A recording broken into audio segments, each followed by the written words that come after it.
কি করছো এগুলো? তুমি এরকম ভাবে প্যাকিং করছো কেন? কোথায় যাবে এগুলো? এগুলো এগুলো না একটু পরে ভিন রাজ্যে বাড়ি দেবে, জানো তো? এদিকে দেখেও আমার খুব হিংসে হচ্ছে। জানো না কোথায় যাচ্ছে? কোথায়?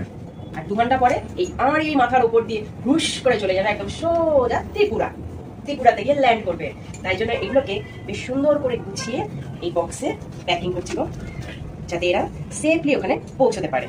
যে কাস্টমার নেবে সেও যেন এগুলোকে যখন ওপেন করবে খুব সুন্দরভাবে এগুলোকে দেখতে পারে। ভালো লাগছে না দেখতে? দেখো না কত কি যাবে।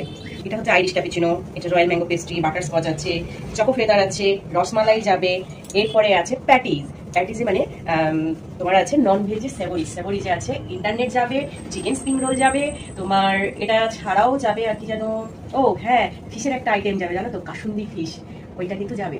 এগুলোর কি ভাগ্য জানো। আরো যাবে গো চকো লাভা ফলকানো, ওইটা যাবে। আর সাথে আমাদের যে মোস্ট ফেভারিট বাদশাহী দুধকা ফিউশন, ওটাও যাচ্ছে। আমার না বেশ মনে হচ্ছে আজকে দিনটা যদি আমি এরকম বৃষ্টিগুলোর মতো গিয়ে যেতাম, আমি ওই আকাশে উড়ে করে চলে যেতে পারতাম, ভালো হতো না? আর তোমার সাথে গল্প করার মতো সময় নেই, আমি এগুলো চটপট করে প্যাকিং করে নিই, আমার এখন রসমালাইগুলো বের করতে হবে। আর ডিস্টার্ব করো না তো।